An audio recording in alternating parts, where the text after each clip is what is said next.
All right, guys, welcome to another episode of Melanated and Elevated.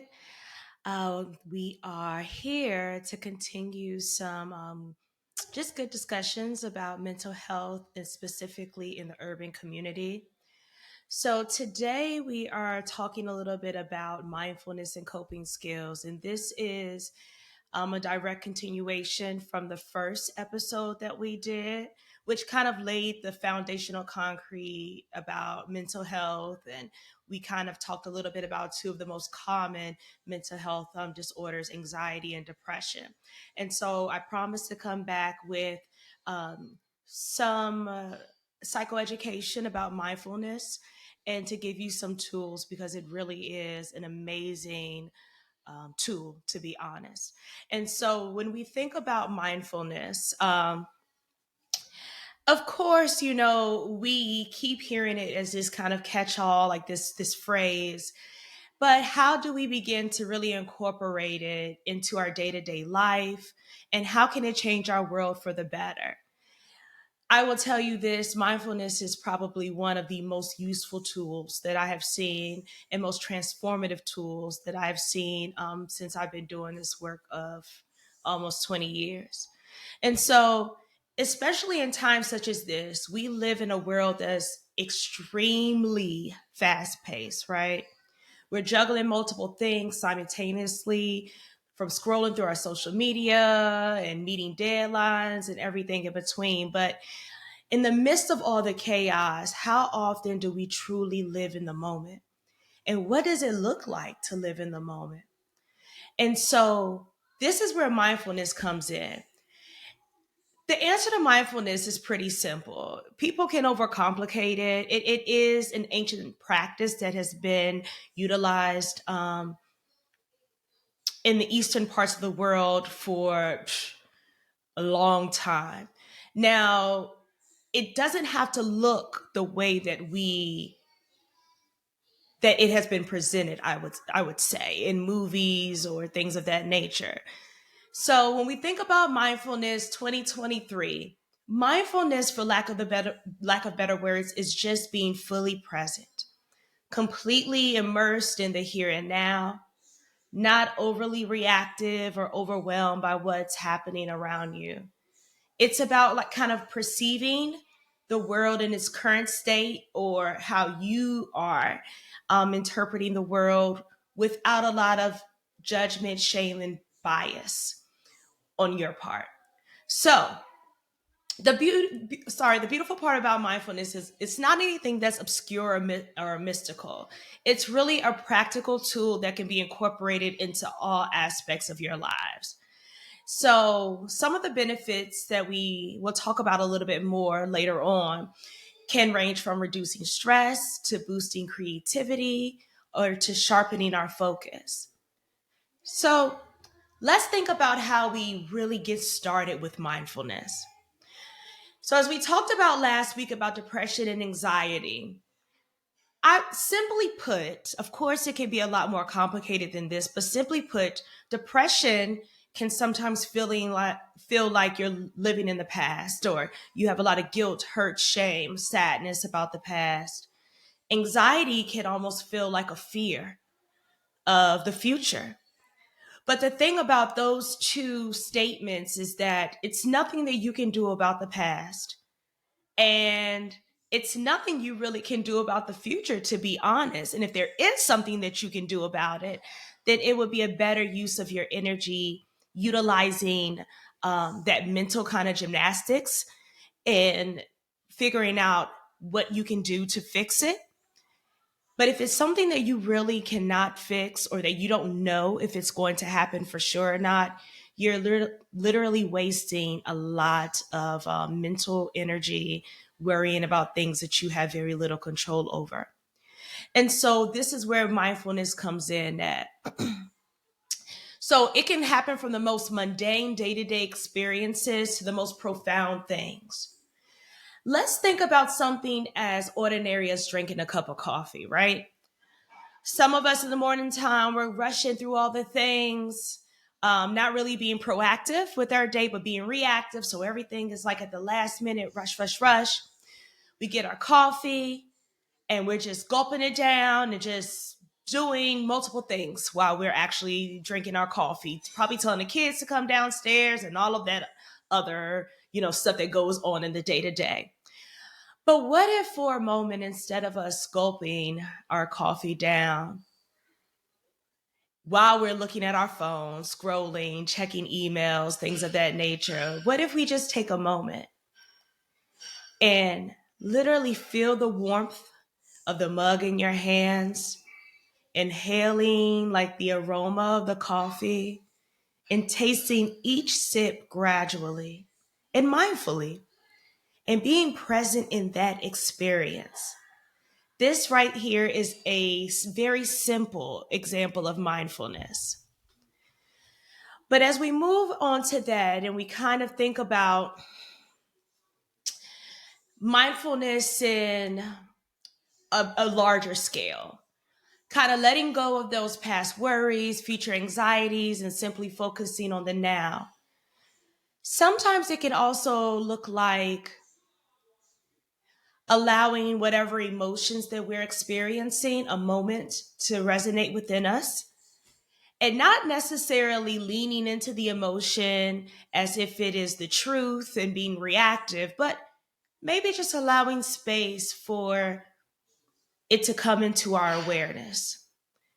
Sometimes things will become very heightened for us when we spend a lot of time trying to avoid it, because that sends signals to our nervous system that, oh, this is something that's negative or something that's dangerous.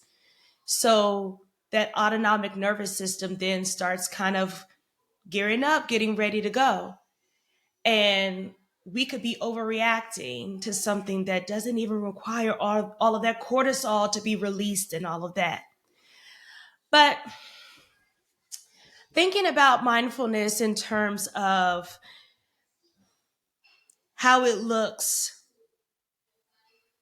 on a bigger scale. So if you have a thought or you have an emotion that feels like it's weighing down on you or is actually changing your state and your mood, instead of trying to kind of put that emotion in the recesses of your mind and distract yourself, try for a second to actually lean into it. Become curious about it. You may find that becoming curious about the emotion will allow whatever's underneath to come to light, especially if you do so in a non-judgmental manner. I tell my clients that emotions are almost like clouds in the sky, right? You see them, they're there. Depending upon how the clouds are looking, we may start planning our day or making assumptions about how our day is going to go, whether or not we think it's going to be good weather, bad weather. But truly, all we know is right now at this moment, it's a cloud in the sky, right? And so if you have a thought or emotion that's really plaguing you and it's really like running a marathon in your mind, for lack of better words, I would encourage you to take that emotion and to just sit with it for a second and become curious about what it's about. And we're going to get into cognitive distortions in another episode as well. But there's this one cognitive distortion called emotional reasoning. And it's one of my favorites because it states that just because we feel strongly about something doesn't mean that it's rooted in reality, does not mean that it's rooted in logic, and it doesn't mean that it's true. Now, it's valid because those are our feelings, but the circumstances surrounding it may not be what the facts of the situation are. And so, what I like about that is that it frees us from this thought of, or this programming of feeling like because we feel strongly about something, then we must be right or it must be true. No, we feel strongly about it, yes. But the logic, it being rooted in reality, it being rooted in facts, objective evidence are two separate things. And so I say that because sometimes taking a moment for that emotion and examining what's going on with you and questioning whether or not it's rooted in reality, whether or not it's rooted in actual objective evidence, whether or not it's rooted in logical thinking, can really help us be free from those very strong emotions when we realize that, hey, I can feel something, and that doesn't necessarily mean that how I'm interpreting the situation is right. It just means that I feel very strongly about it. And so when you think about mindfulness, and let's say that I have a thought in my mind of, let's say, rejection. And I have this mental filter of rejection that I kind of interpret a lot of life situations through. And a recent situation happens and I'm in my feelings about it, maybe something with a friend of mine or whatever the case may be, like pick something. And I feel rejected. My feelings are hurt. I don't feel considered, don't feel understood, don't feel valued. Okay. I could utilize a mindful moment to literally close my eyes and envision that feeling and that thought, that word rejection on a cloud, and allow myself to visualize it passing through the sky from one point of entry into my mind into the exit. And the beautiful thing about that is that I'm acknowledging the emotion, which means that those parts of me no longer have to act out in order to get my attention. And I'm also able to acknowledge the feeling, which then externalizes the feeling from my worth or my value or whether or not I'm a good person. Because with feelings, especially if we're utilizing that emotional reasoning, we tend to feel as if I feel a negative feeling, if I feel ashamed or if I feel abandoned or hurt, then it's something about me. We then personalize that as an attack on ourselves. But what if we were able to externalize the emotion or the thought, put it on a cloud, which helps to separate it from us, and literally give space and freedom to watch it float by? It's amazing what you'll be able to accomplish when you stop running from difficult emotions and thoughts, like internal reels that are playing over and over again in your head, and you literally seize them, capture them, examine them for truth, and allow them to float on. Kind of chew the meat, spit out the bones, take what you need from it, make the adjustment, or just allow yourself to feel it without judgment and allow it to pass. And you'll notice that the emotion feels less heavy, the thought feels less prominent because of mindfulness. All right, so we're going to do a little shift and we're going to talk about coping skills. So there are a lot of different types of coping skills. And it's no way we can really get into all of them in one kind of 30-minute episode. But my goal is to deposit, little tools and stuff as we go along. So this won't be the first or the last time we'll really go into this. So when we think about coping skills, these are really critical to navigating the challenges that we meet every day. Definitely in these times that we're in. So traditional coping skills like exercising, deep breathing, talking to friends may sound cliche, but it is really effective, to be honest. Now, when we think about more mindfulness kind of coping techniques, they are even better than like the average things that you hear. Techniques like body scan, which is really great for grounding ourselves when our feelings are when our feelings are overwhelming. And so when we think about body scan, very simply put, it's kind of where we're able to sit back and we're able to start at different parts of our body. We usually start bottom up. So we start by kind of paying attention to our feet and legs. We also then go up to our our hips, our behind, feeling our butt, connecting with the chair.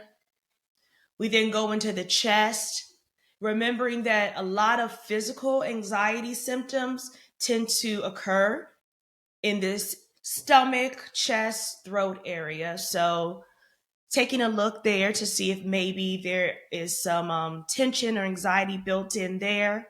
Then we go to our arms, our neck, jaw, head, and we kind of scan our body to see if there's any spaces in our body that feels tense or that may be holding some anxious energy. And adding a little extra to it, you can actually take those different parts of the body and you can isolate them.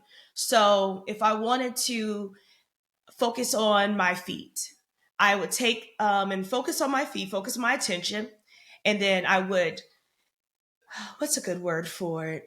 Tense my feet or that area of my body for like 10 to 15 seconds and then let it go. And then I would move up to different areas of my body until I went from head to toe and isolate different muscle groups, tense them for 10 seconds, and then let go. The premise behind that is that when your muscles become tense, it sends a signal to your brain to deliver more oxygen to that space. And so that muscle group becomes more relaxed than it was prior to you kind of doing that body scan.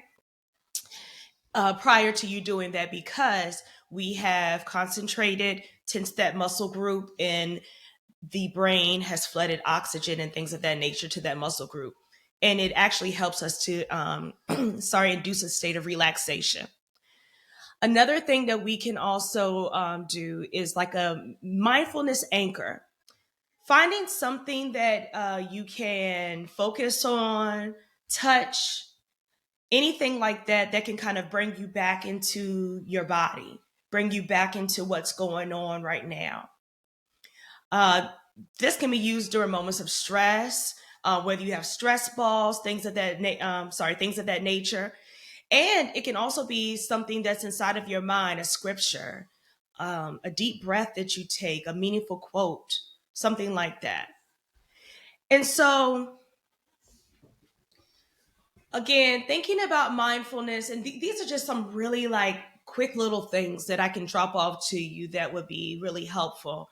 But meditation is another amazing tool. And you can literally find different meditation exercises on YouTube for free and other like internet programs. But myself, I utilize the Calm app, and I pay for the premium subscription. But I think that there's also a free version, and they have meditations for every area of life, every feeling, for beginners, walking meditations, meditations for those with ADHD that allow you to keep moving and to help you with focusing and executive functioning. Amazing.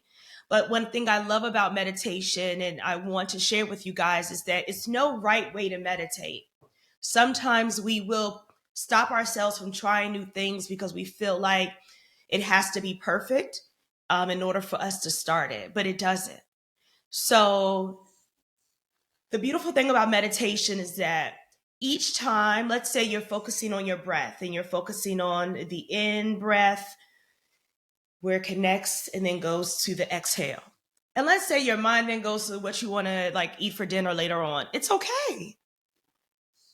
Return your mind right back to the breath with loving kindness and do that as many times as you need to. I remember when I first started meditating, it was a constant thing that I would have to bring myself back over and over again.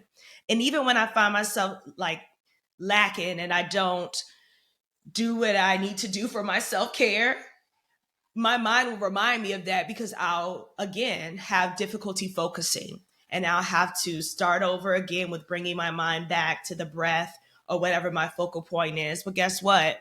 I do it and it gets better again. So again, you don't have to sit there and all of that like a Buddhist monk, but just get somewhere comfortable.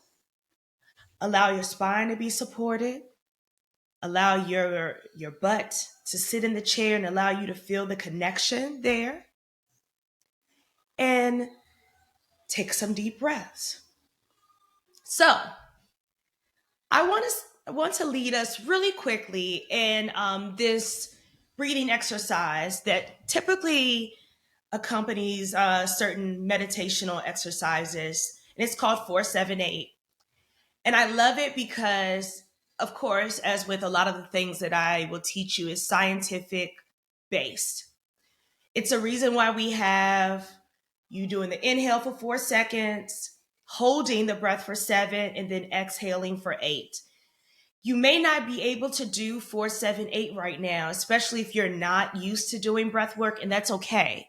The main thing is making your exhale longer than your inhale. And that is important. I won't get all into all the science of it to bore you, but it's for a reason. All right. So